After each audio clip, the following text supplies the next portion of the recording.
하나님의 아들이 이 땅에 인간으로 오신 것이 거룩한 탄생, 즉 성탄입니다. 성탄을 맞이할 때마다 우리가 어떤 자세를 가져야 되겠습니까? 성탄을 맞이할 때마다 우리가 매년 맞이하기 때문에 그저 습관적으로 맞이하거나 형식적으로 맞이하면 안 됩니다. 성탄을 맞이할 때 우리가 마땅히 가져야 될 중요한 자세가 있습니다. 성탄을 맞이하면서 우리가 마땅히 변화되어야 할 것이 있습니다. 무엇이 변화가 되어야 하겠습니까? 성탄을 맞이하면서 우리가 항상 어떤 신앙의 자세를 가져야 되겠습니까? 오늘 본문에서 우리에게 말씀하는 것이 바로 이것입니다. 세 가지를 본문 말씀을 통해서 깨닫고 여러분 모두가 이렇게 성탄을 맞이함으로 말미암아 여러분의 믿음이 더욱 견고해지시고 여러분의 삶이 새롭게 변화되는 역사가 반드시 있게 되기를 예수님의 이름으로 축원합니다. 첫째로 우리가 어떻게 성탄을 맞이해야 되겠습니까? 이번 성탄을 통해서 우리가 어떤 신앙의 자세로 변화가 되어야 하겠습니까? 28절 말씀을 먼저 읽어보도록 하겠습니다. 누가복음 1장 28절입니다. 그에게 들어가 시작 그에게 들어가 이르되 은혜를 받은 자여 평안할지어다 주께서 너와 함께 하시도다 하니 아멘. 본문 말씀은 천사가 마리아에게 찾아와서 예수님을 잉태하게 될 것이라는 예언의 말씀을 하고 있습니다. 마리아는 처녀입니다. 요셉과 약혼한 상태입니다. 유대의 약혼은 결혼과 같은 효력을 가지고 있습니다. 다만 함께 사는 것은 허용이 되지를 않습니다. 그래서 본문에서는 마리아가 약혼은 했지만 요셉과 함께 살지 않은 순수한 처녀라는 것을 강조하고 있습니다. 처녀 마리아에게 천사 가브리엘이 찾아왔습니다. 첫 마디는 무엇이었습니까? 28절에 은혜를 받은 자여 평안할지어다 주께서 너와 함께 계시도다 이 말씀이었습니다. 30절에서도 이 마리아를 향해서 내가 하나님께 은혜를 입었느니라 그랬습니다. 마리아는 어떤 사람입니까? 하나님의 은혜를 입은 사람이었습니다. 왜 그렇습니까? 왜 은혜를 입은 사람입니까? 주께서 함께 하시기 때문에 그렇습니다. 하나님께서 마리아와 함께 하신다는 거예요. 창조자이신 하나님께서 피조물인 인간과는 원래 함께 할 수가 없습니다. 의로우신 하나님께서 불의한 인간과 결코 함께 할 수가 없는 것이죠. 그런데 하나님이 함께 하신다는 것은 하나님의 놀라운 은혜가 아닐 수 없습니다. 하나님께서 마리아와 함께 하시니 마리아를 사랑해 주십니다. 마리아를 보호해 주십니다. 마리아를 붙들어 주십니다. 더구나 마리아는 하나님의 은혜를 받았는데 특별히 큰 은혜를 받은 사람이었습니다. 하나님의 큰 은혜가 무엇입니까? 하나님께 선택을 받은 거예요. 어떤 선택을 받았습니까? 메시아를 잉태하여 탄생시킬 사람으로 선택을 받았습니다. 마리아를 통해서 메시아가 탄생하는 것이 하나님의 뜻이었고 하나님의 계획이었습니다. 하나님의 뜻을 이루고 하나님의 계획을 이루는 데 있어서 쓰임받게 된 사람이 누구냐? 바로 이 마리아라는 거예요. 이런 면에서 하나님께 큰 은혜를 입었다는 것입니다. 그 당시 수많은 사람이 있었고 수많은 처녀가 있었지만 마리아가 예수님을 잉태할 여자로 선택을 받은 것은 바로 전적인 하나님의 은혜였습니다. 하나님께서 일방적으로 마리아를 선택해 주셨습니다.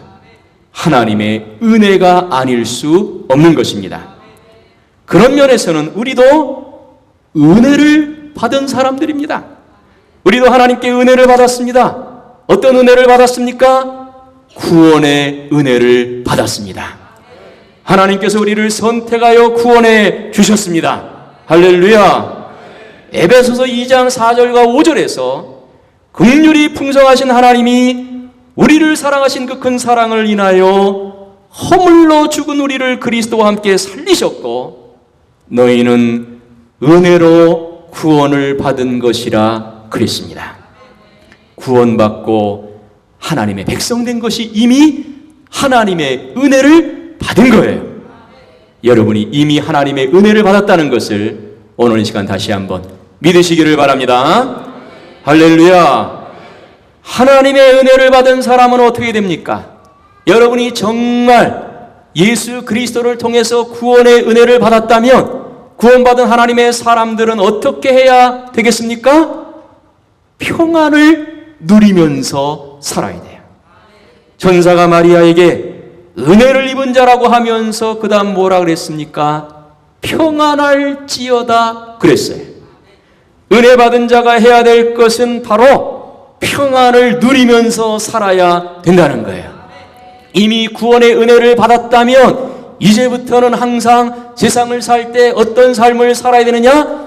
평안의 삶을 살아야 된다는 거예요. 은혜와 평안은 항상 비례합니다. 은혜가 크면 평안도 큽니다. 반대로 은혜가 떠나면 평안도 떠나게 되는 겁니다. 은혜를 받으면 영혼도 육체도 평안하지만 은혜를 받지 못하면 매사가 얽히고 모든 삶이 불안할 수밖에 없는 것입니다.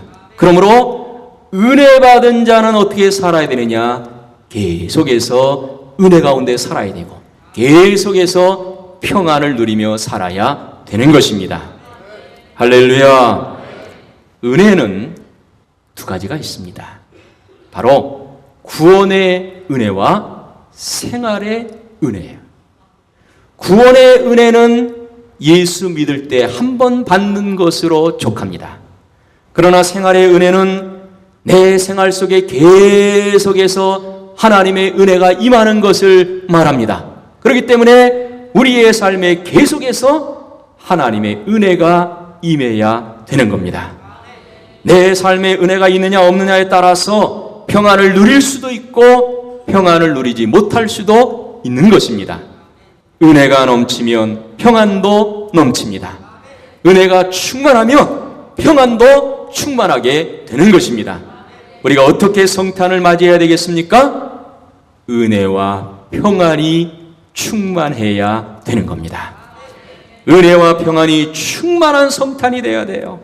은혜 받고 평안이 넘치시기를 바랍니다. 그러기 위해서는 은혜를 회복해야 돼요. 독생자 예수 그리스도를 보내주셔서 구원해 주신 하나님의 은혜를 여러분이 이 성탄의 계절에 다시 한번 회복하시기를 바랍니다. 하나님의 은혜로 충만해져서 평안이 넘치는 성탄이 될 수 있기를 예수님의 이름으로 축원합니다. 축원합니다. 두 번째, 우리가 어떻게 성탄을 맞이해야 되겠습니까? 이 성탄을 맞이해서 우리의 신앙 자세, 어떤 신앙 자세가 되어야 하겠습니까? 38절을 한번 읽어보도록 하겠습니다. 누가복음 1장 38절입니다.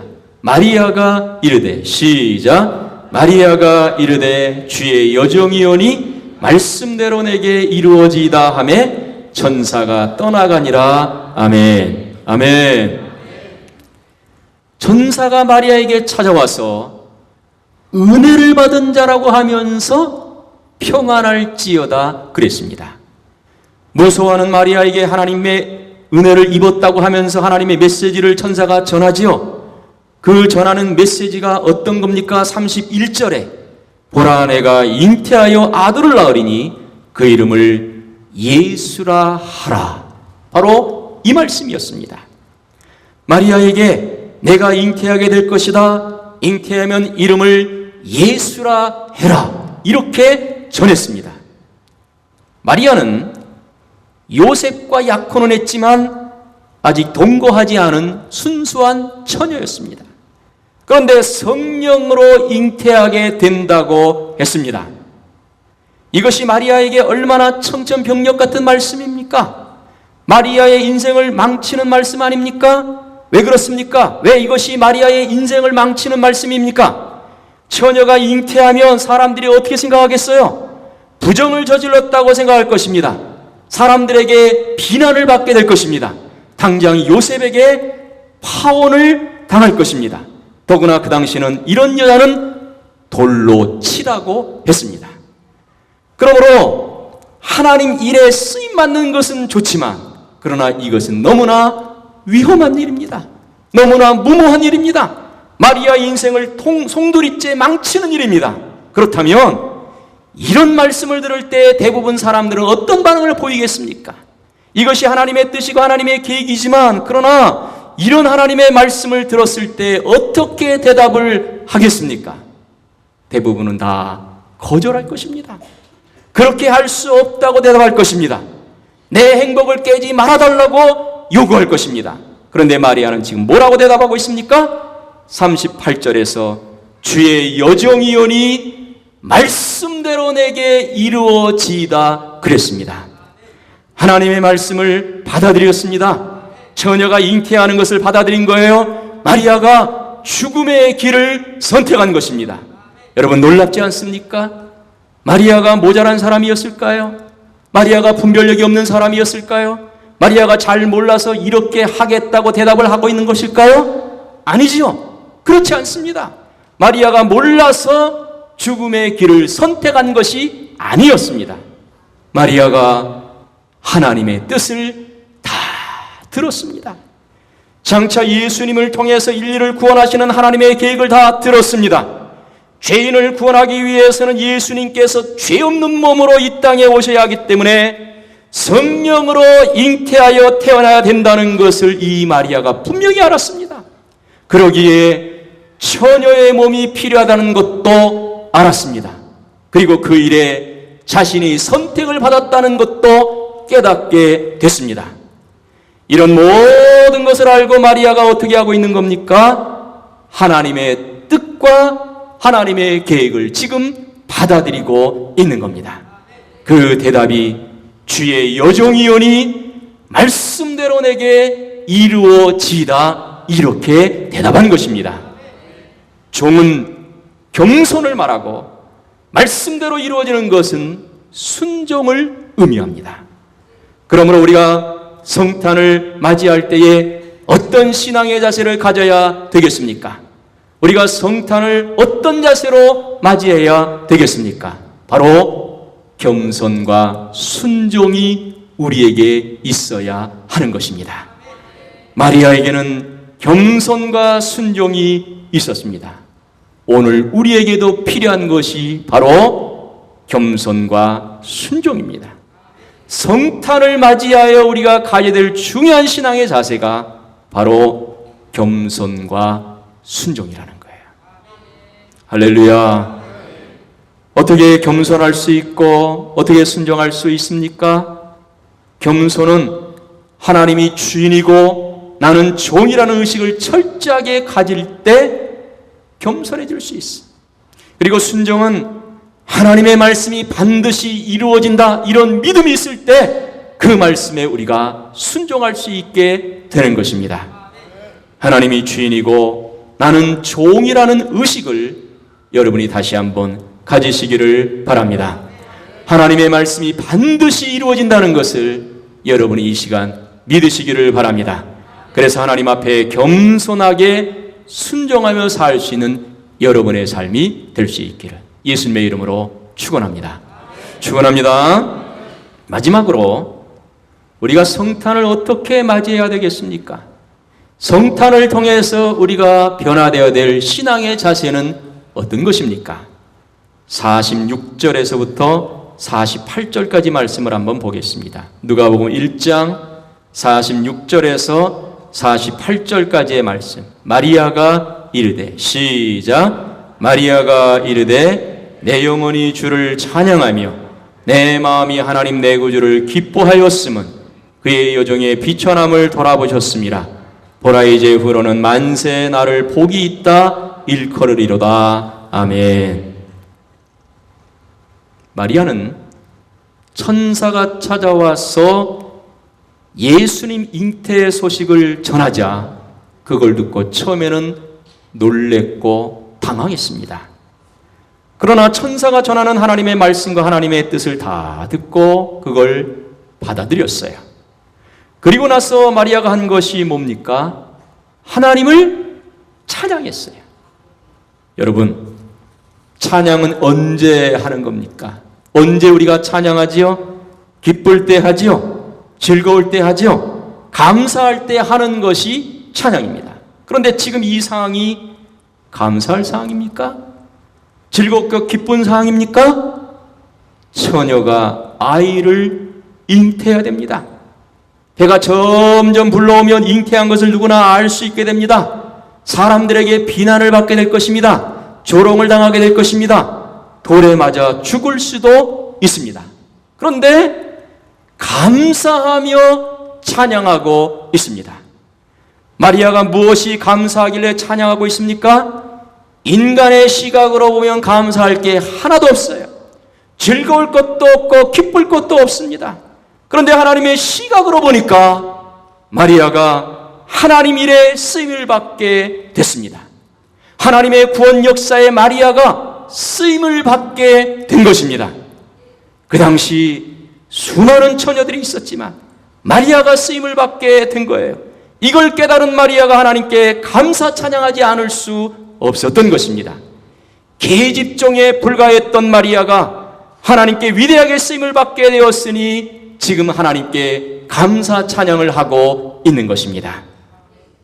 우리가 신앙 고백을 할 때마다 뭐라고 고백합니까? 전능하사 천지를 만드신 하나님 아버지를 내가 믿사오며 그 외아들 우리 주 예수 그리스도를 믿사오니 이는 성령으로 잉태하사 그 다음 누구에게 나시고 동정녀 마리아에게 나시고. 동정녀 마리아, 하나님의 구원 역사에 쓰임받아 두고두고 기념할 만한 영원한 이름이 됐습니다. 이 모든 것을 내다보고 마리아가 지금 하나님께 감사 찬양하고 있는 것입니다. 우리가 어떻게 성탄을 맞이해야 되겠습니까? 하나님께 감사 찬양해야 되는 것입니다. 성탄을 맞이하여 우리가 하나님께 감사 찬양해야 됩니다. 뭐가 감사합니까? 뭐가 감사하기에 찬양해야 됩니까? 하나님께서 우리에게 독생자 예수 그리스도를 보내주셨어요. 십자가에 죽게 함으로 우리의 모든 죄를 대신해 주셨습니다. 그 예수 그리스도로 인해서 우리가 구원을 받게 됐습니다.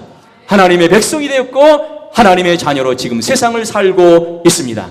하나님께 감사하는 것이 마땅한 것입니다. 그리고 우리도 하나님의 일을 위해서 지금 쓰임받고 있다는 것을 깨닫고 하나님께 감사 찬양해야 되는 것입니다. 마리아가 구원 역사에 쓰임을 받은 것처럼 오늘 우리도 구원 역사를 위해서, 교회의 부흥을 위해서, 세상 변화를 위해서 하나님께 지금 쓰임받고 있습니다. 이런 모든 것이 다 예수님의 성탄으로부터 시작이 됐습니다. 그러므로 우리가 마땅히 하나님께 감사 찬양해야 될 줄로 믿습니다. 이번 성탄에 여러분에게 은혜와 평안이 충만하시기를 바랍니다. 겸손과 순종이 있고 하나님께 감사 찬양하는 여러분 되시기를 바랍니다.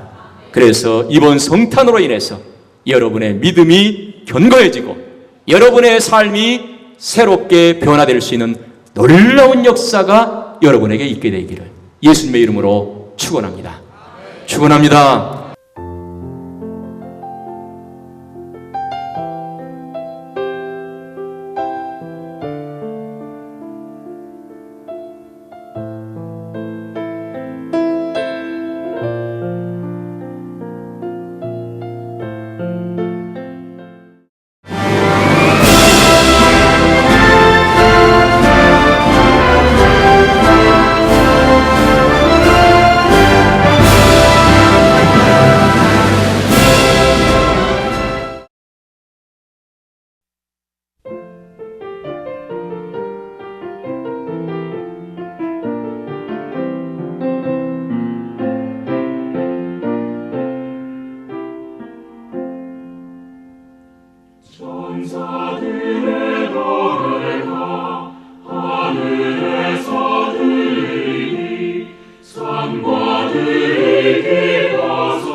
중의 목자들 저희 양떼 지킬 때 아름다운 노래가 청아하게 들린다.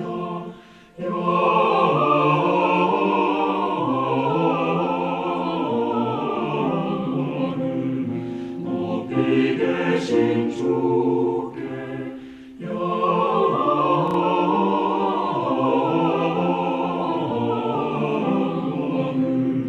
높이 계신 주님께 베들레헴 달려가 나시나기의 세속에 울어 경배합시다. 탄생하신 아기께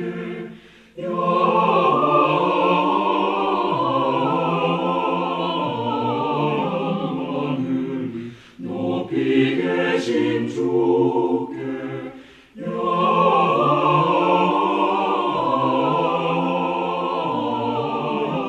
영원은 높이 계신 주님께 우유 아래 아기께 천사 찬송하였다. 우리들도 주님께 기쁜 찬송 부르자.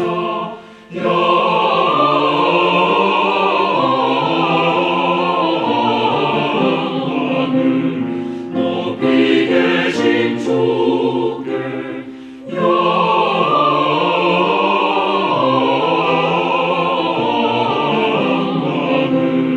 높이 계신 주님께 아멘.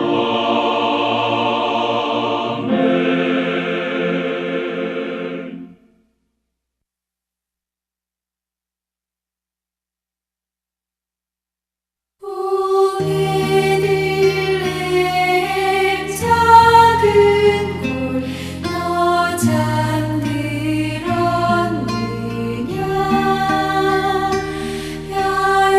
별들만 높이 빛나고 잠잠히 있으니